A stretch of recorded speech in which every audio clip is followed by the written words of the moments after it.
Hello, Helsek. Happy to be here. My last Helsek was like 3 years ago. I was on visitor then, not speaker, but last time I visited Helsek was back then. My name is Jarkko Kinnunen, and currently I work as a technical security specialist at Microsoft, doing Microsoft security things basically nowadays. I'm also co-founder of Quosec, which is basically Helsek in Kuopio region, and it's been at the same, almost same time as Helsek we established this Quosec in Kuopio, and we do our monthly meetups like Helsek and stuff like try to build a security community around Savo area. Like few minutes before my presentation, I kind of noticed that all my certifications are expired, so maybe I'm not allowed to show them, but maybe you can guess them. Like the first chance certificate I did is over 8 years ago, so I remember the renewal that first time, but when the second time came, I didn't remember the renewal of that. So basically, I just have a bunch of Microsoft certificates nowadays because I work at Microsoft. There's also, that mentioned also, I'm also a Helsek member since 2019. So basically, if I remember correctly, my Helsek member number was 95, and I get this cool coin then. Back then, kind of the first 100 members get that sticker and that coin. So that is something about me. Mostly kind of the experience about this talk has combined with my previous employees that they're listed there. So I have kind of background being a SOC tier 1 analyst, and then a tier 3, and then an architect, and then a consultant, and now I'm here. Basically, kind of a basic thing to do. But why I'm here today, speaking to you at Helsek. I've heard this myth like so many times, not so much these days, but like 5 years ago, there was always like that red team needs to accomplish only one thing to be successful, and blue team needs to win all the time, every time. It's like, that has always kind of resonated me that maybe this is not the case. I don't believe this. And I'm going to give you a few examples today how we can shoot down this myth. So let's take a journey. Before we dive in nowadays defensive strategies, let's take a look back in medieval times, kind of what has been the defenders doing back then. So basically, they built the walls around their castles. There's like modern firewalls, like building this, and the gates are like proxies. You let people in and people out based on some ruling. And then you build those moats around the firewall or the wall. That's basically a next-gen firewall because they are kind of basically the same thing, but they're just multiple layers kind of defending that wall. And there's kind of a bunch of other examples there. Maybe kind of the most overlooked that tactic that I would like to see is those killing fields. Because when you think about back in the days, defenders think more about those situations that the invader is coming. And when they're coming, we want to be kind of in a favorable position against them. We want to take fewer losses than the attacker. So this is kind of a basic defensive mechanism back in the days. But nowadays, when we think this about in the cyber world, not so many organizations are maybe thinking about this, that we can lure the adversaries to maybe some of these killing fields and do something, that they cannot maybe attack the real host there, and stuff like that.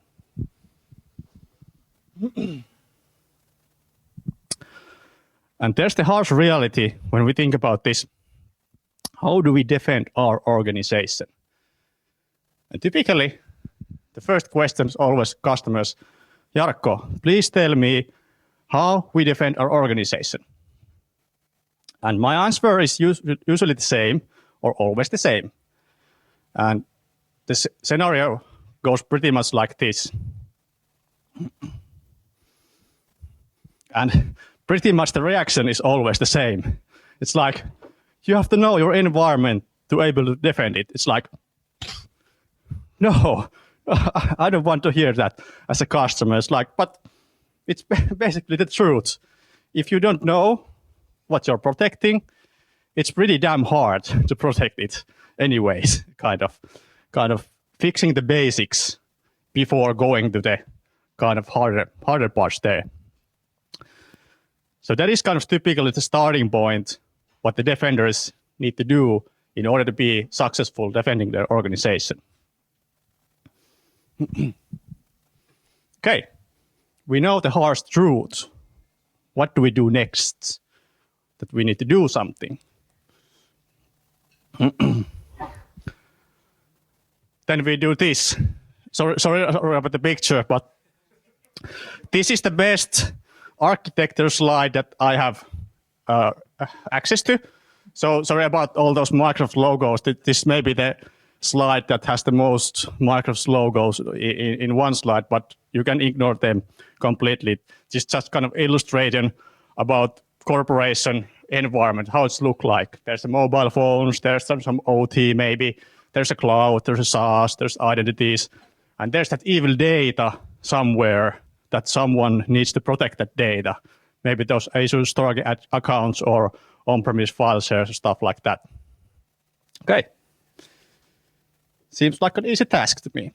Let's go and defend this. I did a little research about this talk, and I'd have forgotten these. There's a security laws from Microsoft, and these originate from year 2000, where the Microsoft Security Response Center published 10 immutable laws of cybersecurity 25 years ago.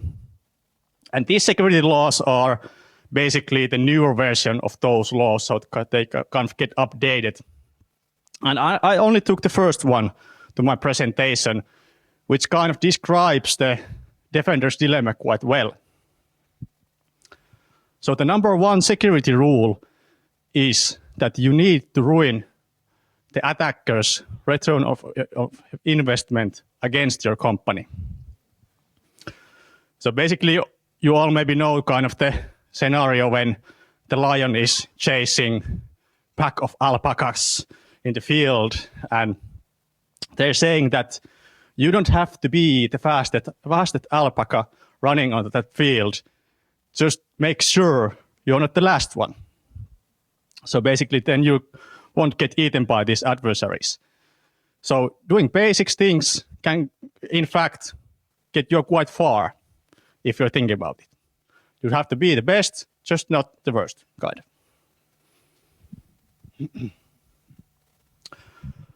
John Lambert works Microsoft. He said these wise words over 10 years ago. And this has always kind of resonated me even before joining Microsoft, that defender thinks as least and attackers thinks as crafts. As long as this is true, the attackers will win. And this has been kind of basically true most of my blue team career. We have big Excel files, we have huge lists. We need to do this, we need to do that, we need to do those. But what is kind of the relationship of those tables, those lists? Maybe think about that.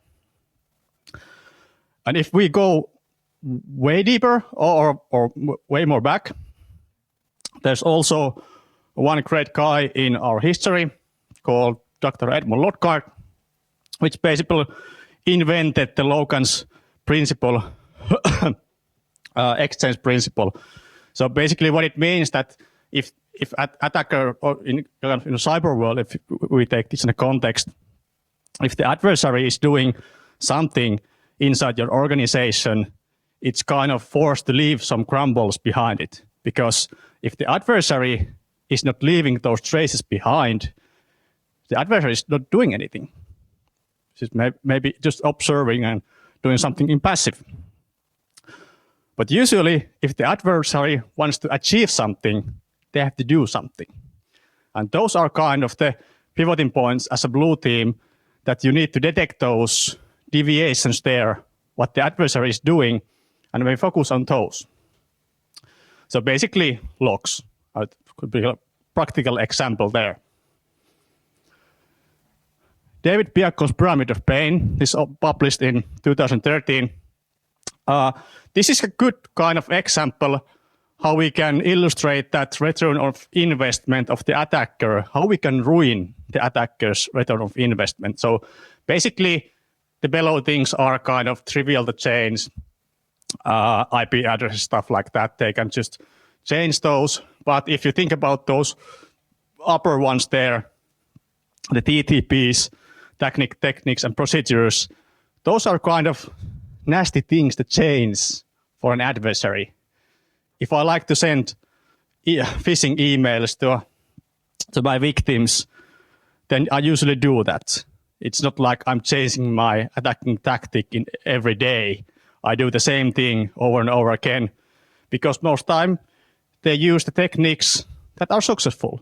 If they are successful, why do we change them? That's just kind of, people are lazy. They don't tend to change something because they just want to do. The attackers kind of also lazy as we defenders. And the Mitre attack itself, or the Mitre, has been around 2013, if I remember correctly. Fact check me later. There was like 70 different tactics then involved. And what is the Mitre attack framework or the attack matrix? This has been on my interest for the past maybe 8 years of my security career. I always liked the Mitre, pivoting there, the kind of thinking about how we defend, how we see adversaries and stuff like that. And how the matrix itself is, how do you use it? So basically there's those different tactics that the adversary want to achieve in the target environment. So basically, if they want initial access tactic to be achieved, then they use some kind of techniques to achieve that tactic in the first place. So basically, that's how you read the attack matrix, is you have never kind of figured out how it kind of works. There's also sub-techniques. Let's go that deep maybe a bit later. But this is my personal number one rule. Maybe you have heard this already in a bunch of people saying that if we see that Mitre attack matrix, there are over 500 different techniques that the adversaries can use. And there's not even possibility that you can treat all those kind of equal. So it's not like Pokemon cards that you need to collect them all to be in order to defend your organization. That is kind of a big lie if something says you that you need to be in good on all of them. No, you just need to be smart and know what is kind of available inside your organization, what is important to your organization. Let's take a quick drive. What is the anatomy of typical cyber incident? So my example is a typical ransomware case. And before even the attack happens, there are some pre-attack stages that the adversary needs to do in order to be successful doing their campaign. So maybe they are compromising some other infrastructure where they are conducting their attacks. These phases are typical that not many organizations can do about, because it requires threat intel, a lot of work to track those adversaries in the first place. So many organizations just ignore these because it's mostly a waste of time, but know their existence. And there's the kind of the typical ransomware case that has been successful many years. There's that email that has Office document, Word document inside there, and there's some PowerShell embedded in those macros, and there's maybe some base 65 encoded code there that's running something at the target environment. And there's pretty much some techniques that the attackers trying to do to kind of be evasive inside that target organization. And what is usually the goal of those adversaries is to get some kind of C2 channels maybe outside of that organization. Because the adversaries like their access to that environment. They just don't want to leave things usually in one string. They want to establish more C2s. If they kind of get cut, they can access to a different point. And then the kind of the ransom thing happens after that. Someone is doing global strike or what not. There's kind of really many examples how you can ransom different organizations. But this can also kind of be a mixing point that some groups are good at the initial access, some are good at the ransom access. So this is a business. So basically you don't even have to be good at everything because the attackers are maybe lazy. They have money to buy access that they can then do the ransomware thing.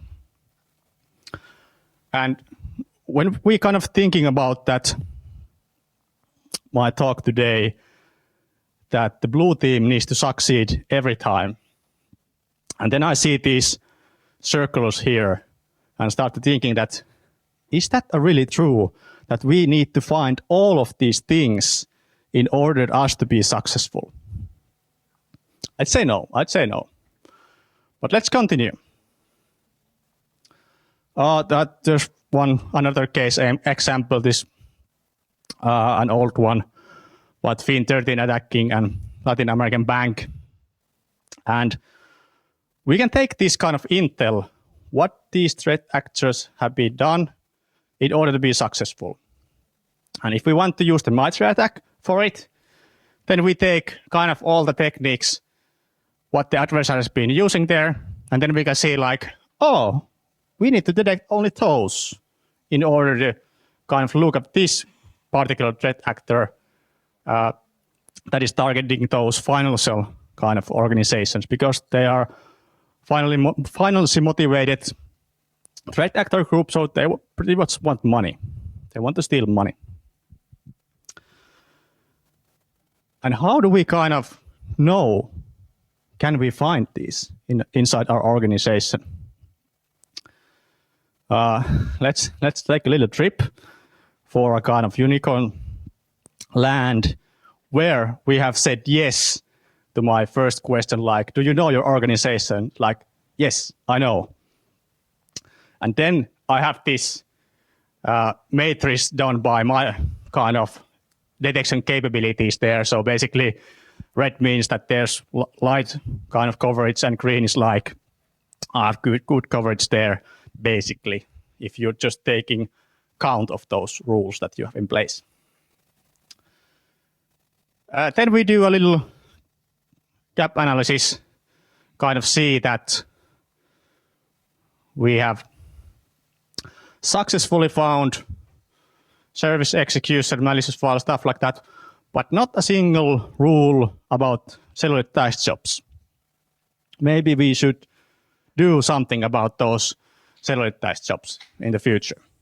That is kind of the gap for our analysis.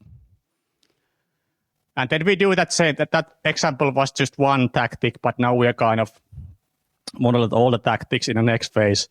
It was kind of illustrated better with one tactic than first.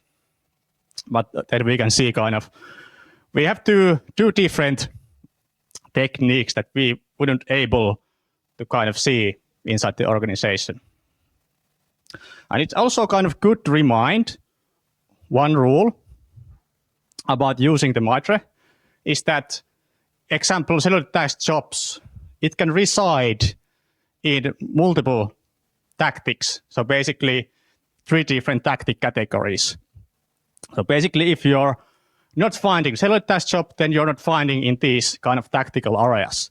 So basically sometimes the MITRE can kind of fool you around. And one example is like valid accounts.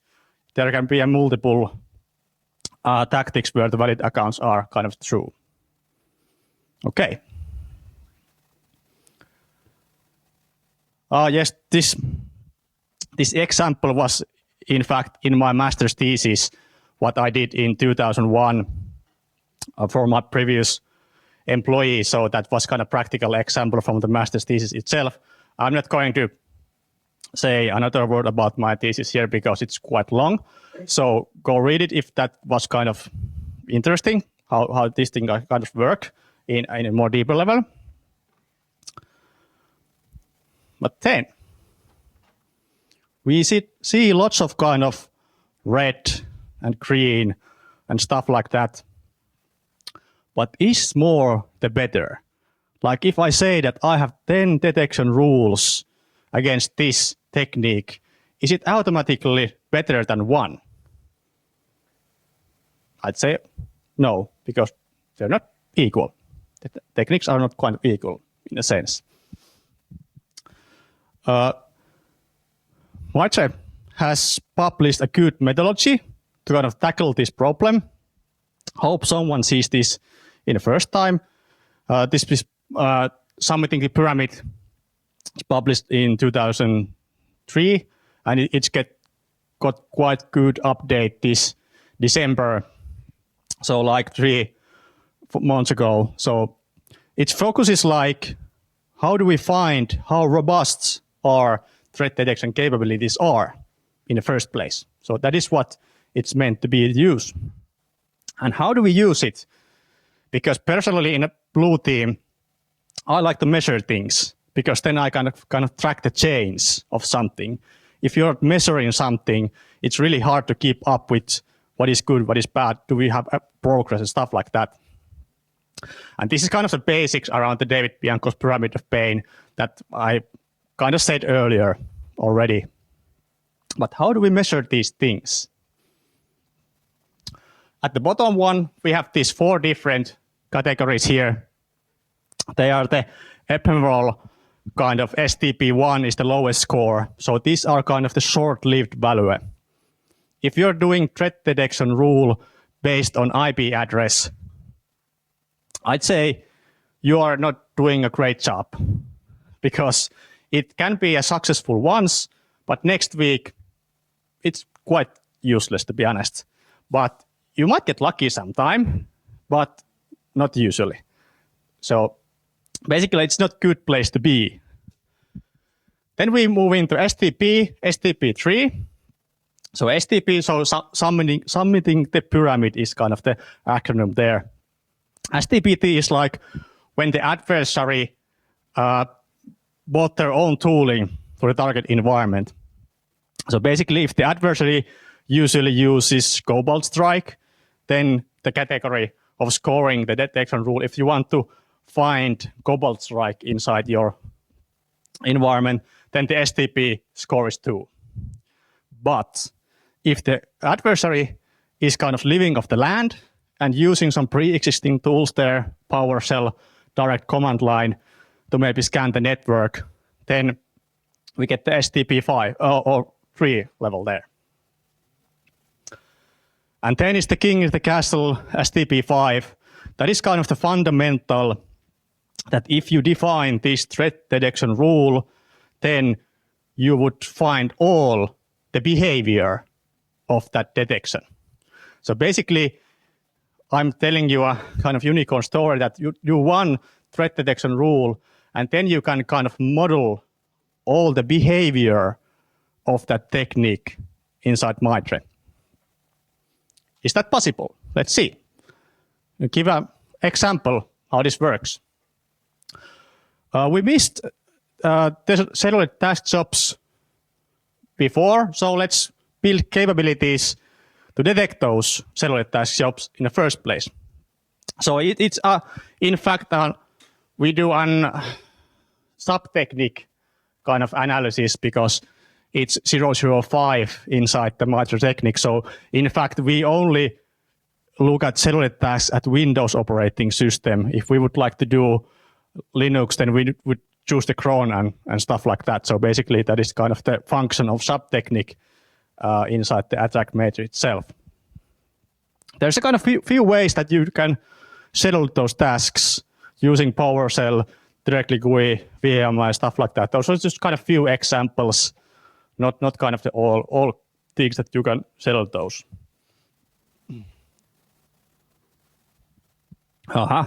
We introduced another dimension to our scoring. It's not enough to have those 5. Because in a Windows operating system, you can call many functions. Example, users can do something with their user rights, and some functions can even call those kernel mode APIs in the first place. So kind of where we detecting these behaviors that we want to kind of model. Let's take a first example. Sake of time, I won't show you how poor the rules can be in the 1 and 2. So let's just jump directly to the number 3, because the 1 and 2 are kind of pointless anyway, illustrating this. But this is STP3 because the adversary is using command line to access that as SA tasks EXI to settle that task, basically. They're using the command line in order to do that. So if you take sysmon event ID 1, then you can track those command lines that run on that operating system itself. So basically, that is the log source that you can find this evilness begin with. Then we go up, we investigate, and in fact, we found out that in Windows operating system, if you look at those Windows event ID 4698, that's in fact are logging those changes by default in the operating system itself. So it's kind of maybe not pointless to monitor those command lines at the beginning with, but you can maybe have some accuracy there more if you just look at these event IDs in the first place. So, okay, that's quite okay. But why it's not in the STP5 category? Because when you're scheduling tasks in Windows operating system, in order it to be successful, you have to modify this registry key.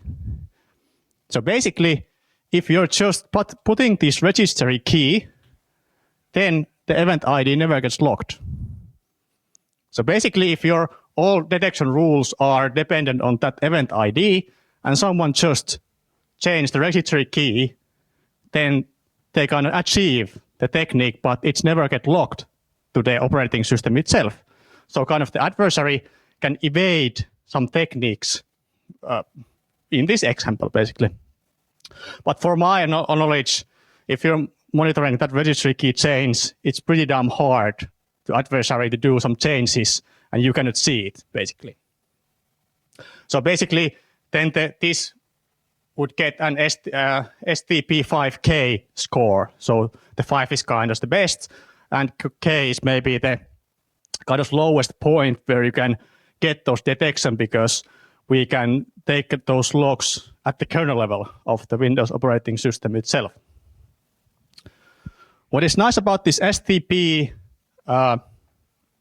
calculation is that Sigma already support this. So basically, if you're using Sigma rules, someone doesn't know what is Sigma rule, so it's basically kind of general Boolean logic to find something, maybe in Windows logs. And then you can transfer those basic Boolean logs to maybe Splunk quarter language or KQL or stuff like that. So you don't have to keep all the kind of rules in different vendors that you can do Sigma and then translate those detection rules away from Sigma to something else. So there's a tag that you can use. So if you are visiting the Sigma repo, take a look at those scoring that, what is kind of the scoring of this detection logic. If there's like one U, then it's like, is kind of efficient as to use that anyway. So basically, I like things that can be measurable, so that I can track something change. Okay, introducing another point of view, looking at this adversary behavior, is attack flow. This is also a project from Maitre. So based on my presentation this far, I like Mitre quite a lot. And these are basically the use cases where you could use that attack flow in the first place.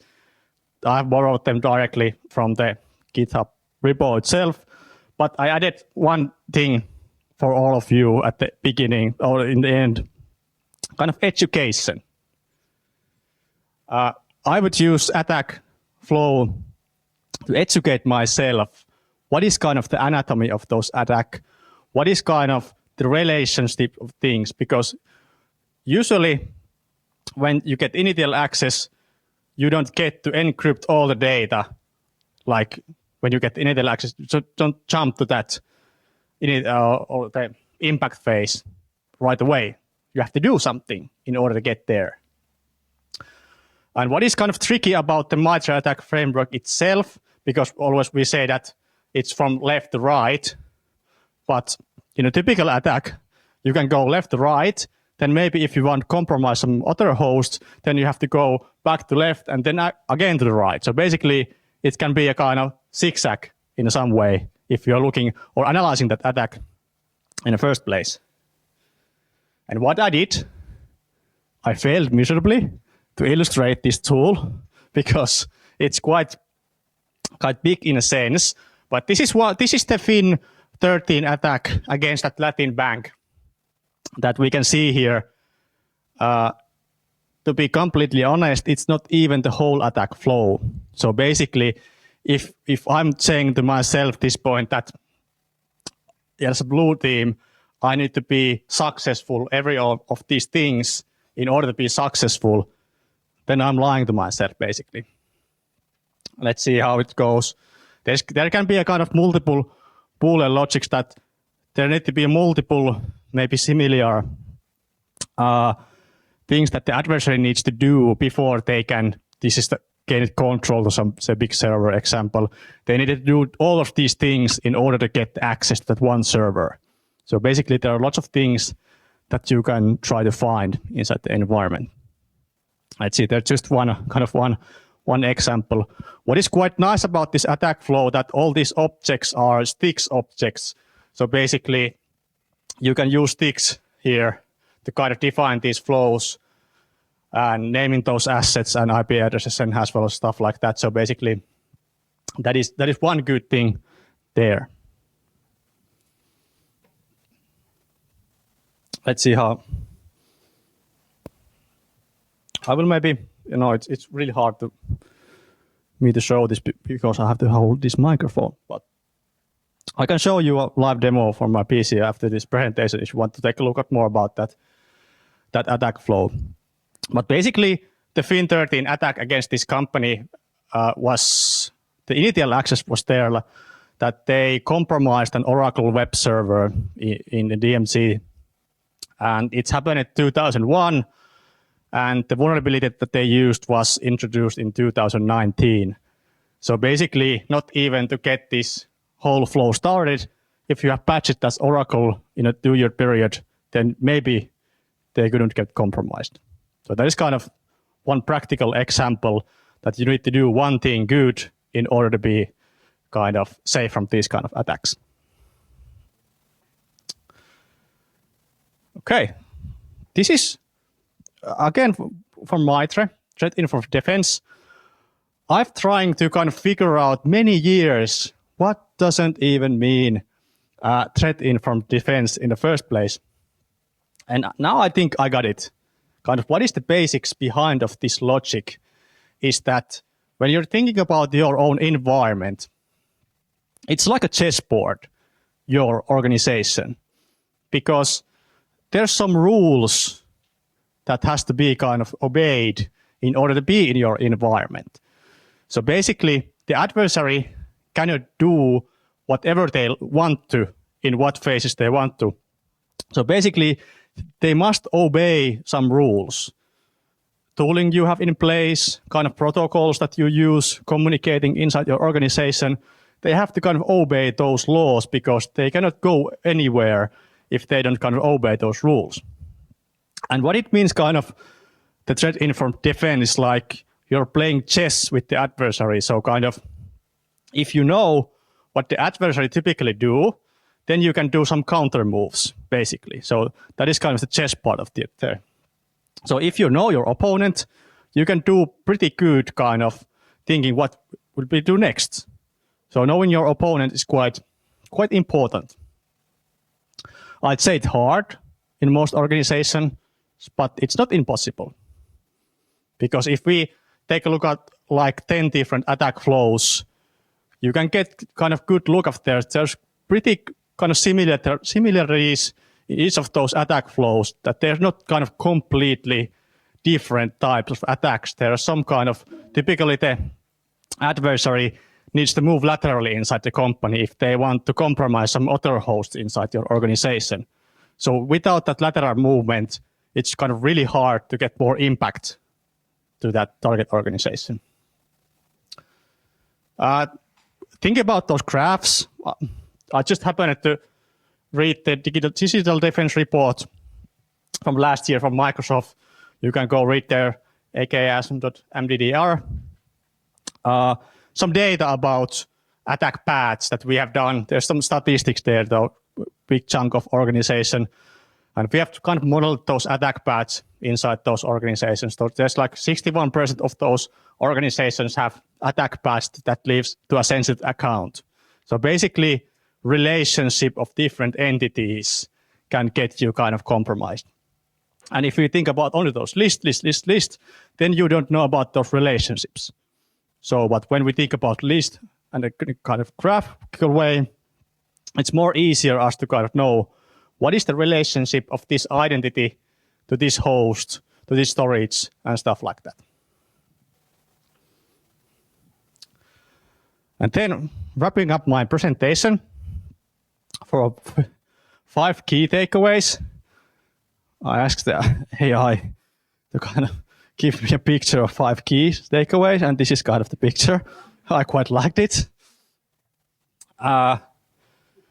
First thing is like, don't fall in depression, because I know the life of a blue teamer quite well. And usually there are like many organizations that we cannot do anything, we get compromised anyways. Like, no, bring hope to defenders. Like, they can do a lot of things just with the basics. You don't, I will reveal you kind of true that you don't need kind of all the new shiny AI tools in order to be good defending on your organization. Just doing the basics, it's quite enough. And this is the hard truth that you cannot avoid, in my opinion. It's like, you can try to outsource this to a consultant, or you can buy an AI agent to do this, but please send me a message if that's worked in some places. So prove me wrong, so to speak. Defensive depth. I didn't really talk about defensive depth in this talk, but this is kind of the basic principle that I haven't heard really talk about in this last like 3 years. Like, let's say like 5 years ago, everyone's like defensive depth is like something that maybe we have forgotten, maybe. Think about those layers where you can, each layer kind of, what kind of logs do you have available there? Kind of identities, endpoints, applications, data. What is the log source that your blue team can get kind of good hints if there's something deviating your kind of an organization? And define your defensive strategy.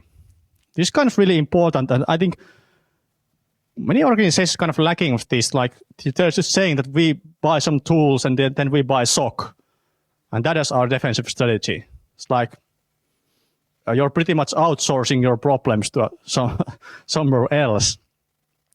But basically, you can do more. Kind of think about those killing fields.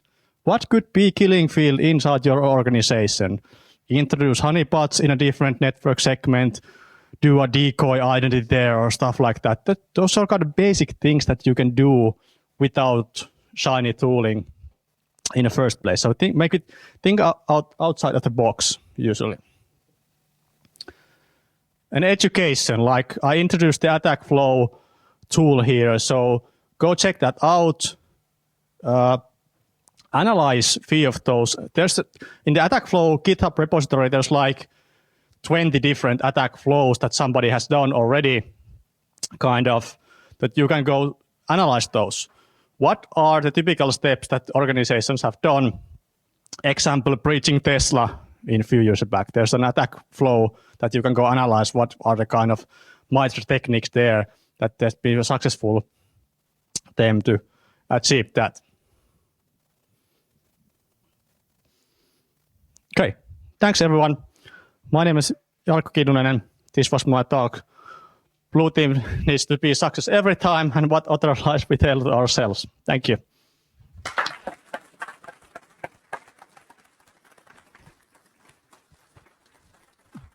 Do we have time for questions? Yes. Oh, now it's downstairs. That kind of nervous.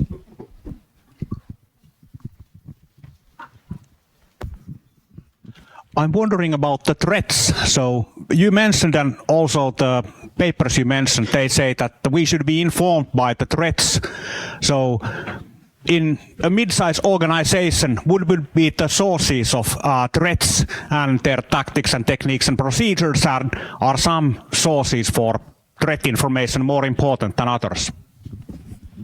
I could give a speech about threat intels in the first place, but let's try to keep this short. Basically, there's many layers of threat intelligence, of course. And typically, if you think about that, I want threat intel, and then you kind of start thinking about, I want some IP lists to be correlated to my CM rules, and they're all already when they arrive to my CM solution at the first point. So that is kind of the traditional way of thinking about that. But road to success, I would say community. Community is really good thing to have. So basically there's lots of open source information already from researchers have published these kind of attack analysis, stuff like that, DFI reports and stuff like that. And kind of network with the same kind of companies that you are. Kind of, if you're a financing organization, then ask about your kind of neighbor organizations. Can we do more like better together, stuff like that? But not everyone needs to be doing their own things at silos. That if you're like gaming industry, how we can kind of be better detecting those gaming industry threats in the first place. So I would say use the community. One question, but also I have to comment on the chessboard. That was very uncanny valley because it doesn't look at all like a chessboard you had before. So double check your AI generated pictures. No, but that was the point. So it's different rules. Okay. Can you go back to the summiting the pyramids where you mentioned the levels, kind of how to address those? Yeah, these ones, yes. Yeah. So if I remember right, you said that one shouldn't care so much about the lowest levels, the hash values, IP addresses, etc. Or you said that. If I said that, I'm lying. Sorry. Okay. I'm not saying that you don't have to care about these, but know their place. Because typically, if you're running a kind of, you want as many signals as possible, of course, inside your organization. You, of course, want those low-level alerts to be kind of correlated to an attack flow. So basically, not kind of every crumble is kind of enough to get investigation started. But please do collect those rules. If there can be lots of false positives in those below levels. But when these kind of low-level alerts get correlated with each other, then kind of the behavior starts to kind of inform. So basically, there is a place for those low-level alerts, but know their place. Okay, then I got it wrong. But then yeah, I maybe said wrong. Now so I just wanted to comment that, of course, it's kind of don't stop there. I guess that's your message. Don't stop only caring about.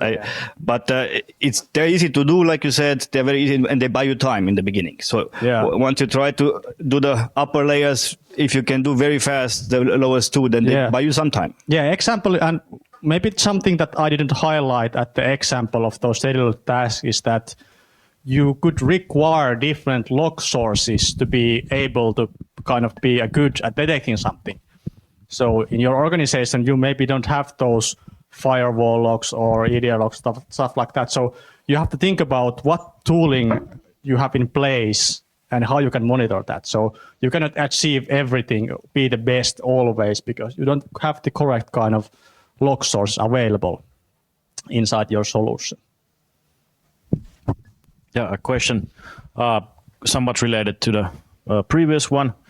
So you had the example there of the scheduled tasks, and one of those, or related to those, was VMI, which is giving me a bit of a PTSD reaction, because it's a lot, and it's like on the STP 4 and 5 level as a method. So how do you, as a blue teamer, deal with the vast number of false positives when you're dealing with something that is intended action and the attacker is putting their actions in the intended action? So how do you get the malicious from the vast amount of real actions or legitimate actions? How do you do that? Of course, to kind of be ineffective of defending your organization, and because nowadays most of organizations have quite kind of big data jumps there. Of course, you have to introduce some tooling there, kind of. How do you do correlation between different incidents? Can you kind of map those entities together? So basically, or kind of heuristics things like, how do you can track the behavior of something? Like, don't track command line parameters, who am I? Like, if you track that, then you get a lot of false positives there. But if you can kind of think something other, like two things, like this user has never done this before, like 6 months, and he's doing who am I, then maybe do something. But if it's doing something like that, like every server that they first run, they're like using those every time, that's maybe not kind of relevant. And I know that's pretty damn hard. To be honest, it's not an easy task, and every kind of company and organization are kind of different. And if I look at my kind of reflection back as a blue teamer, as a SOC operator, the most kind of hardest part ever is doing SOC operation to a customer, is knowing the customer. That is like the 100% hardest thing to do from my point of view, because you have seen other organizations, and then you have this one organization that's completely different. How they're acting like this? This is not normal. And they're like, this is normal to our environments. Like, it's really hard. So, yeah, I don't know if I answered the question, but that's what you get.